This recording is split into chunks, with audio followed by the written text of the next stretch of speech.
दोस्तों नमस्कार, मैं आपका कॉमर्स एजुकेटर अजय शुक्ला आपके अपने यूट्यूब चैनल निर्माण जीएस एकेडमी में आप लोगों का स्वागत करता हूं।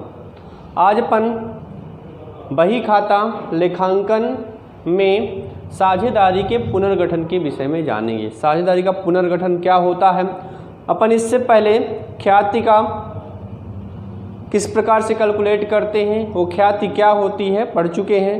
साझेदारी की क्या परिभाषाएं हैं, साझेदारी की विशेषताएं, ये सब अपन पहले चैप्टर में क्या हो चुके हैं, पढ़ चुके हैं।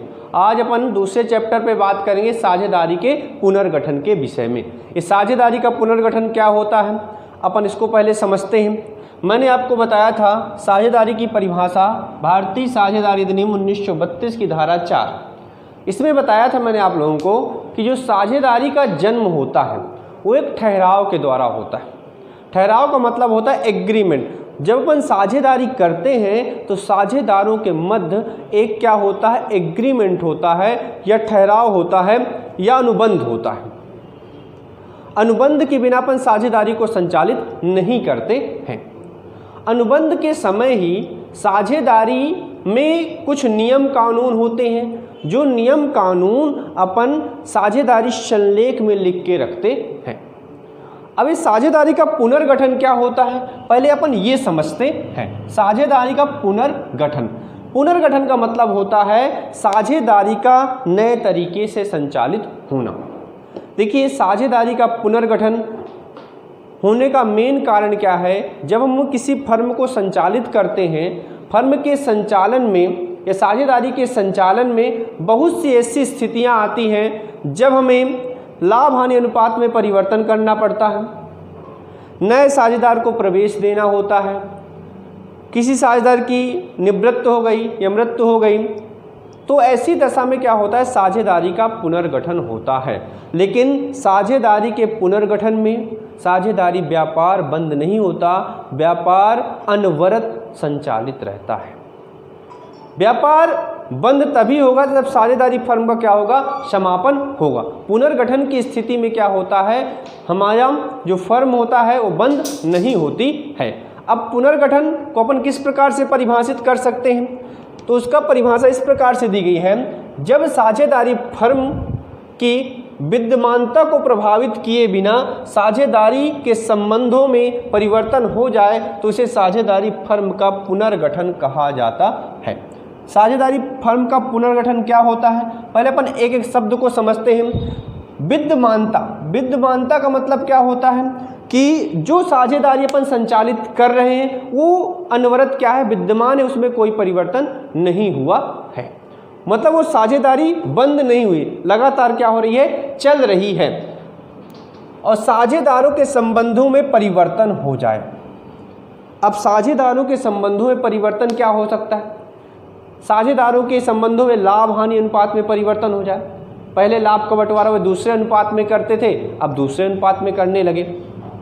कई सारी ऐसी स्थितियां होती हैं जिन स्थितियों के कारण क्या होता है, साझेदारी फर्म का पुनर्गठन होता है। तो यहाँ सबसे पहला क्वेश्चन जो आपके लिए बनता है, ये जो क्वेश्चन कई बार पेपर में पूछा गया है, साझेदारी के पुनर्गठन से आप क्या समझते हैं, साझेदारी की पुनर्गठन की स्थितियां बताइए, कौन कौन सी स्थितियों में साझेदारी का पुनर्गठन होता है। तो देखिए, तो साझेदारी का पुनर्गठन तो अपन ने समझ लिया कि जब जो अपन व्यापार कर रहे हैं वो व्यापार अनवरत चलता रहे, उसमें कोई परिवर्तन ना हो, लेकिन हमारे अनुबंध में क्या हो जाए, परिवर्तन हो जाए, उससे अपन क्या कहते हैं, साझेदारी का पुनर्गठन कहते हैं। अपन एक एक पॉइंट को समझते हैं कि स्थितियां कौन कौन सी पुनर्गठन की हो सकती हैं और कौन कौन सी स्थितियों के कारण पुनर्गठन होता है। तो इसमें सबसे पहली स्थिति है वर्तमान साझेदारों के मध्य लाभ विभाजन अनुपात में परिवर्तन। वर्तमान साझेदार जो व्यापार को संचालित कर रहे हैं, उन साझेदारों के मध्य जब लाभ हानि अनुपात में परिवर्तन होता है तो उस दशा में साझेदारी का पुनर्गठन होता है। वो कैसे हो सकता है उसको भी अपन समझ लेते हैं। मान लीजिए कोई दो साझेदार हैं, ए और बी, ये पहले अपने लाभ का बंटवारा बराबर अनुपात में करते थे। अब इन्होंने तय किया कि हम अपने लाभ का बंटवारा 3:2 में करेंगे। मतलब अनुपात में क्या हो गया, परिवर्तन हो गया। जैसे अनुपात में परिवर्तन हुआ तो साझेदारी के फर्म का क्या होगा, पुनर्गठन होगा। इसी प्रकार दूसरी स्थिति हो सकती है नए साझेदार का प्रवेश। नए साझेदार का प्रवेश किस प्रकार से हो सकता है, अपन उसको भी समझ लेते हैं। नए साझेदार का प्रवेश का मतलब होता है जब कोई नया साझेदार फर्म में क्या होता है, सम्मिलित होता है। जैसे मैं यदि आपसे बताना चाहूं, दो साझेदार हैं ए और बी, और इन्होंने सी को क्या किया, फर्म में एडमिशन दिया, तो ऐसी दशा में भी क्या होता है, साझेदारी फर्म का पुनर्गठन होता है। पुनर्गठन होने का मेन कारण क्या है, साझेदारों के अनुबंध में क्या हो जाता है, परिवर्तन हो जाता है। जब साझेदारों के अनुबंध में परिवर्तन होता है तो साझेदारी का क्या होता है, पुनर्गठन होता है। इसके बाद तीसरी स्थिति कौन सी हो सकती है, वर्तमान साझेदार का अवकाश ग्रहण या निवृत्त होना। वर्तमान साझेदार का अवकाश ग्रहण निवृत्त होना कैसे हो सकता है, मान लीजिए एक फर्म में 3 साझेदार है, ए बी और सी। ए बी और सी में सी अवकाश ग्रहण करना चाहता है किसी कारणवश, या फर्म को छोड़ के जाने वाला है। अवकाश ग्रहण करने का कई सारे कारण हो सकते हैं, बीमार रहना, या तो शरीर का सही तरीके से काम न करना, वृद्ध हो जाना, कई कारण ऐसे होते हैं जिस कारण से क्या होता है, कोई व्यक्ति फर्म को छोड़ सकता है।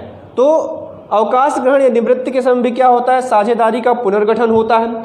इसके बाद साझेदार की मृत्यु हो जाना। साझेदार की मृत्यु का मतलब वर्तमान साझेदार में से किसी साझेदार का क्या हो जाना, मृत्यु हो जाना।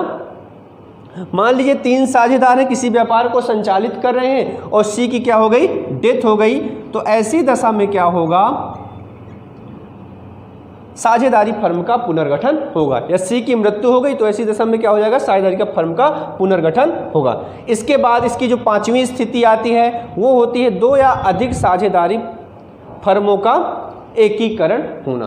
क्या होता है, जब 2 फर्में एक ही व्यापार की एक से क्या हो जाती है, एक दूसरे से मिल जाती है, उसे कहते हैं एकीकरण, एमलगेमिनेशन बोलते हैं इंग्लिश में।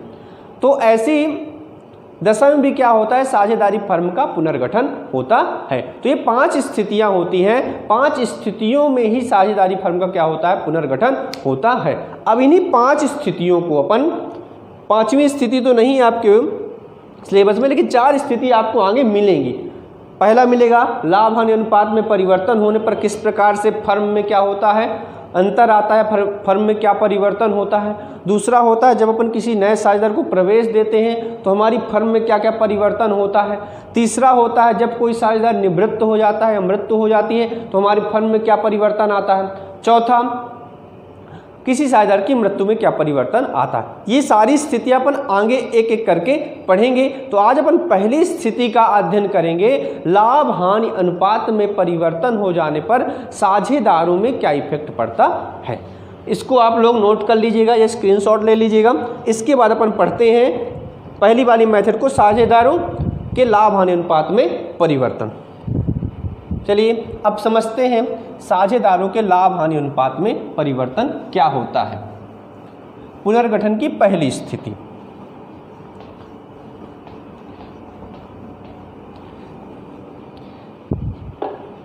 तो पुनर्गठन की पहली स्थिति आपको मिलेगी, सबसे पहले जो मैंने आपको बताया, साझेदारों के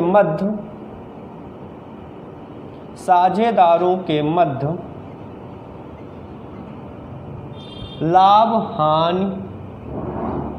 लाभ विभाजन अनुपात में परिवर्तन,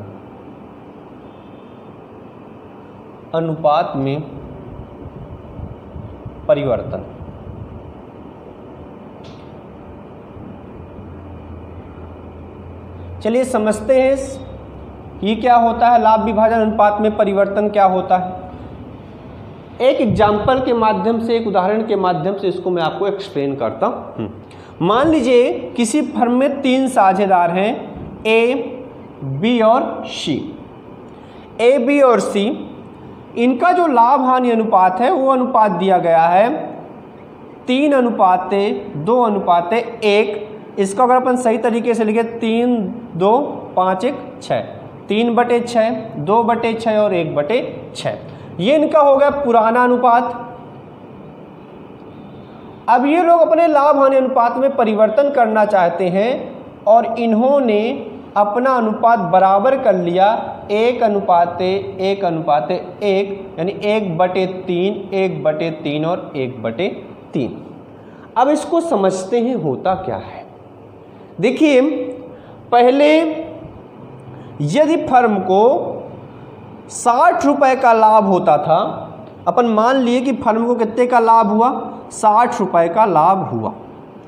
पहले जब फर्म को 60 रुपए का लाभ होता था तो 60 रुपए के लाभ में आपके जो ए का हिस्सा आता था वह आता था 3/6, यानी 30 रुपए ए को मिलते थे। कितने रुपए ए को मिलते थे? ए का हिस्सा आपके आता था 30 रुपए। इसी प्रकार जब अपन ने बी का निकाला, 60 में कितना हिस्सा है तो आया 2/6, 20 रुपए आपका किसका हिस्सा आ गया? बी का। इसी प्रकार जब अपन ने सी का हिस्सा निकाला, 60 का 1/6 तो आया 10 रुपए। यानी मैं अगर आपसे बात करूं तो जब फर्म को 60 रुपए का लाभ होता था, 60 रुपए के लाभ में ए को 30 रुपए मिलते थे, बी को 20 रुपए मिलते थे और सी को 10 रुपए मिलते थे। अब इन्होंने लाभ हानि अनुपात में परिवर्तन किया और इनका जो नया अनुपात आया वो आया 1:1:1, यानी लाभ के 3 टुकड़े होंगे और एक एक हिस्सा तीनों लोगे। अब मान लीजिए फर्म को 60 रुपए का लाभ होता है तो 60 रुपए के लाभ में ए को मिलता है आपके 20 रुपए, बी को मिलता है आपके 20 रुपए और सी को भी कितना मिलता है आपके 20 रुपए। यदि आप यहाँ ध्यान से देखें तो पहले ए को 30 रुपए लाभ का मिलता था, अब यहाँ ए को 20 रुपए मिलता है। जब साझेदारों ने लाभ हानि अनुपात में परिवर्तन किया, इनका जो पुराना अनुपात था 3:2:1, 1:1:1, नया अनुपात है। जब इन्होंने लाभ हानि अनुपात में परिवर्तन किया तो लाभ हानि अनुपात में परिवर्तन होने की वजह से साझेदारों के बीच में जो अनुबंध था उसमें भी क्या हो गया? परिवर्तन हो गया। अब अपन बात को समझते क्या परिवर्तन आया। पहले ए को 30 रुपए मिलते थे, अब ए को लाभ में 20 रुपए मिलते हैं। यानी इसने क्या किया? त्याग किया अपने लाभ का। इसने क्या किया? अपने लाभ का त्याग किया। बी को पहले भी 20 रुपए मिलते थे, बी को अभी भी 20 रुपए मिलते हैं, मतलब बी को कोई भी फर्क नहीं पड़ा क्या करने से? लाभ हानि अनुपात में परिवर्तन की वजह से। लेकिन सी पहले 10 रुपए पाता था, अब सी को क्या हो रहा है? 20 रुपए मिल रहा है, मतलब बी सी क्या कर रहा है? प्राप्ति कर रहा है। अब यदि आप यहाँ ध्यान से देखें तो जब लाभ हानि अनुपात में परिवर्तन हुआ तो इनके जो लाभ का बंटवारा था उसमें भी क्या हो गया? परिवर्तन हो गया। और लाभ हानि अनुपात में परिवर्तन की वजह से किसी साझेदार को हानि हुई, क्षति हुई, और किसी साझेदार को क्या हुआ? फायदा हुआ। अब आप सोचेंगे कि किस कारण से हो सकता है। मान लीजिए जब इन्होंने व्यवसाय को संचालित किया या व्यवसाय को प्रारंभ किया, व्यवसाय को प्रारंभ करते समय ए ज़्यादा मेहनत करता था तो उसको ज़्यादा हिस्सा लाभ का मिलता था, बी उससे कम मेहनत करता था तो उससे कम लाभ का हिस्सा मिलता था, और सी सबसे कम मेहनत करता था तो इसको सबसे कम लाभ मिलता था। लेकिन कुछ समय तक व्यापार चला, 3 या 4 साल, उसके बाद क्या हुआ? इन तीनों को ऐसा लगा कि अपन मेहनत तो तीनों लोग समान रूप से कर रहे हैं, मतलब बराबर बराबर कर रहे हैं। तो ऐसी दशा में क्या हुआ भाई, जब तीनों मेहनत बराबर कर रहे हैं तो लाभ भी तीनों को बराबर बराबर मिलना चाहिए, ये डिसाइड हुआ। पर पहले ये लोग मेहनत ज़्यादा करते थे ए, तो इनको लाभ का हिस्सा ज़्यादा मिलता था। अब क्या है, ये लोग बराबर बराबर हिस्सा, मतलब बराबर बराबर क्या कर रहे हैं? मेहनत कर रहे हैं, तो इन्हें लाभ का क्या हो रहा है? बराबर बराबर बट रहा है। यदि मैं आपसे बात करूं और थोड़ा समझाने के हिसाब से, तो आप यहाँ इस डायग्राम के माध्यम से भी इसको समझ सकते हैं। देखिए कैसे। मान लीजिए कोई लाभ का टुकड़ा है, इस लाभ के पहले 6 हिस्से होते थे, यदि मैं 6 इससे बराबर बराबर बनाना चाहूँ तो 1 2 3 4 5 6, ये मान लीजिए बराबर बराबर क्या है, हिस्सा है। अपन लाभ के 6 टुकड़े करते थे और 6 टुकड़े में 3 टुकड़े कौन लेता था, ए। 3 टुकड़े कौन लेता था, ए। 2 टुकड़े कौन लेता था, बी। और 1 टुकड़ा कौन लेता था, सी। 3 टुकड़े ए लाभ लेता था, 2 टुकड़े कौन लेता था, बी। और 1 टुकड़ा कौन लेता था, सी। अब मान लीजिए अभी भी अपन ने लाभ के 6 टुकड़े किए या 3 टुकड़े किए लाभ के बराबर बराबर, तो 1 टुकड़ा ए ले रहा है, 1 टुकड़ा बी ले रहा है, 1 टुकड़ा क्या रहा है, सी ले रहा है। यदि आप यहां ध्यान से देखें तो सीधे सीधे ए को आधा लाभ मिलता था, सीधे सीधे ए को आधा लाभ मिलता था, लेकिन यहां लाभ क्या हो गया, ए का कम हो गया। यहां ज्यादा मिलता तो यहां क्या हो गया, कम हो गया। यहां बी को भी पहले उतना ही मिलता था, अभी बी को उतना ही मिल रहा है, लेकिन सी को यहां बहुत कम मिलता था, अब सी को क्या मिलने लगा, ज्यादा मिलने लगा।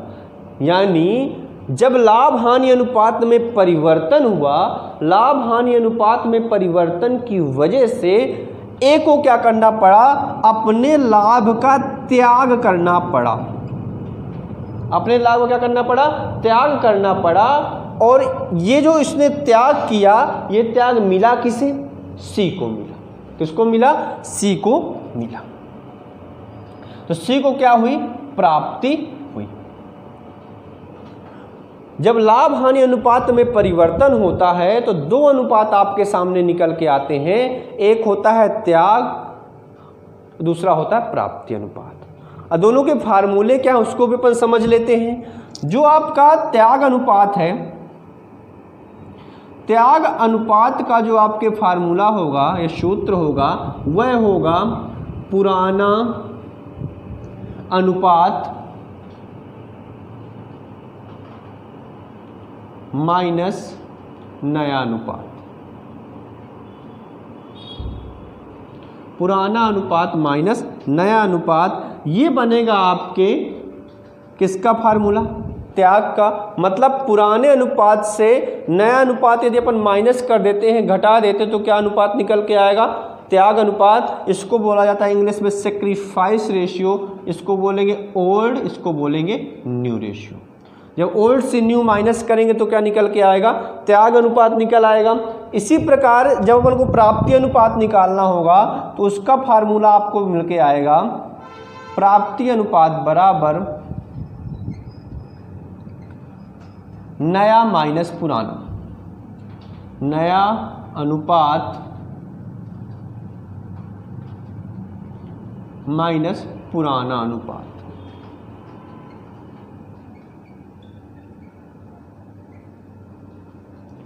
यानी इसको बोलेंगे गेनिंग रेशियो, इसका फार्मूला होगा new ratio minus old ratio. तो ये 2 फार्मूले आपके निकल के आते हैं जब क्या होता है, साझेदारों के मध्य लाभ विभाजन अनुपात में परिवर्तन होता है। लाभ विभाजन अनुपात में परिवर्तन होने की वजह से किसी साझेदार को प्राप्ति होती है और किसी साझेदार को क्या करना पड़ता है, त्याग करना पड़ता है या हानि होती है। चलिए क्वेश्चन के माध्यम से समझते हैं इसका किस प्रकार से फर्क पड़ता है। यही क्वेश्चन अपन लेंगे और एक टेबल के माध्यम से समझेंगे।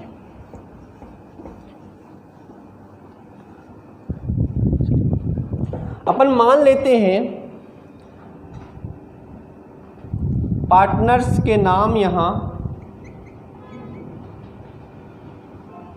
यहां ले लेंगे अपन ओल्ड रेशियो पुराना अनुपात, यहां ले लेंगे अपन न्यू रेशियो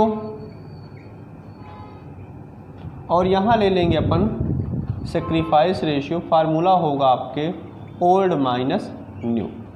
चलिए अब अपन समझते हैं क्वेश्चन किस प्रकार से अपन सॉल्व कर सकते हैं। देखिए अपन 3 साझेदार मान लेते हैं। एक साझेदार का नाम है जय, दूसरे का नाम है बीरू और तीसरे का नाम है बसंती। 3 साझेदार किसी फर्म को क्या कर रहे हैं, संचालित कर रहे हैं।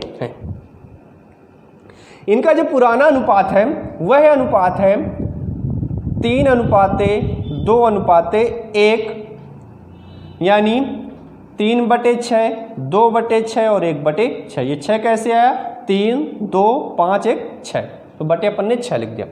अब इन्होंने पहले जो इनका अनुपात था 3:2:1 था, अब इन्होंने अपने लाभ हानि अनुपात में परिवर्तन किया और कहा हम आपको अपने लाभ का बंटवारा बराबर बराबर करना है। बराबर बराबर का मतलब होता है 3 साझेदार है तो लाभ के 3 हिस्से होंगे, तो तीनों एक एक हिस्सा क्या करेंगे, लेंगे। अब बटे कितना हो जाएगा आपका, 3। अब देखिए पहले मैं यदि बात करूं, यदि 6 रोटी बनती थी तो 6 रोटी में 3 रोटी जय खाता था, 2 रोटी बीरू खाता था और 1 रोटी कौन खाती थी, बसंती खाती थी। अब यहां क्या हुआ, जब इन्होंने साझेदारी को संचालित किया तो अब इन्होंने चाहा कि लाभ को बराबर बराबर बांटना है। यानी मैं यदि बात करूं 6 रोटी बन रही तो 2 रोटी जय, 2 रोटी बीरू और 2 रोटी कौन खा रही, बसंती खा रही।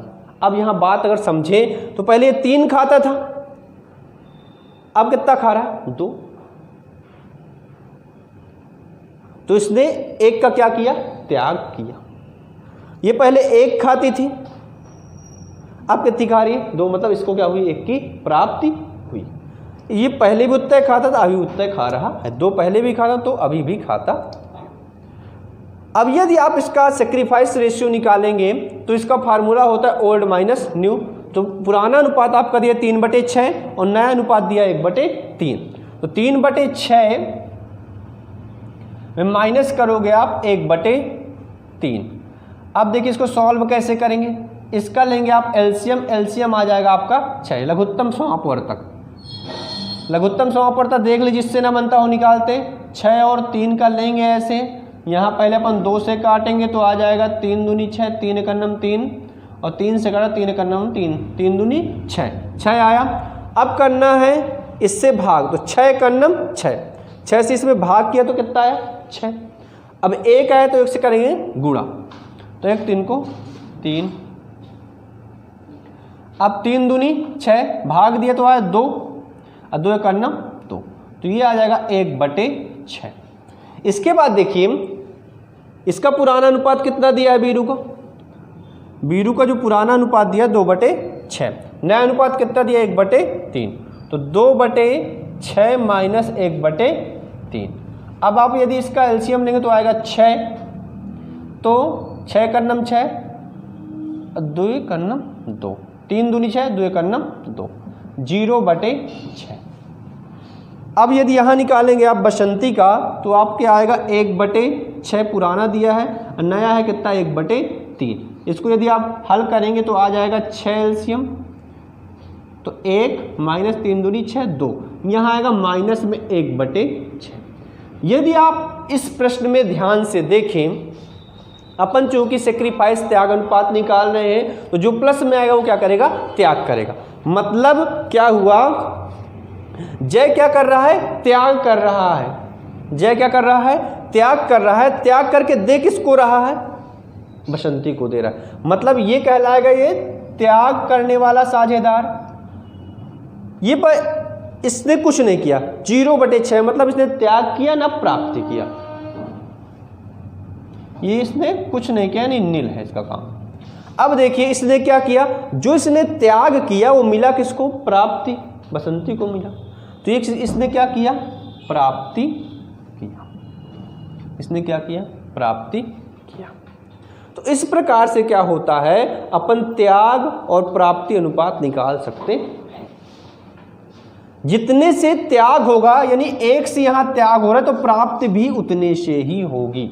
जितने अनुपात से अपन क्या करते हैं, त्याग करते हैं, उतने ही अनुपात से क्या होती है, प्राप्ति होती है। ये बिल्कुल निश्चित है कि जितना साझेदार त्याग करेंगे उतने से ही किसी दूसरे साझेदार को क्या करना है, प्राप्ति होगी। तो इस प्रकार से अपन त्याग और प्राप्ति अनुपात की क्या कर सकते हैं, गणना कर सकते हैं। तो आज ने अपन ने समझा कि साझेदारी का पुनर्गठन होता क्या है, साझेदारी की पुनर्गठन की कौन कौन सी दशाएं होती है। अपन ने पूरी दशाओं को समझाया, 5 दशाएं होती हैं जिससे क्या होता है, साझेदारी फर्म का पुनर्गठन होता है। अपन अगले लेक्चर में समझेंगे ख्याति का समायोजन किस प्रकार से किया जाता है। तो आज के लिए यहीं तक, अब मिलेंगे अपन अगले लेक्चर में, तब तक के लिए धन्यवाद।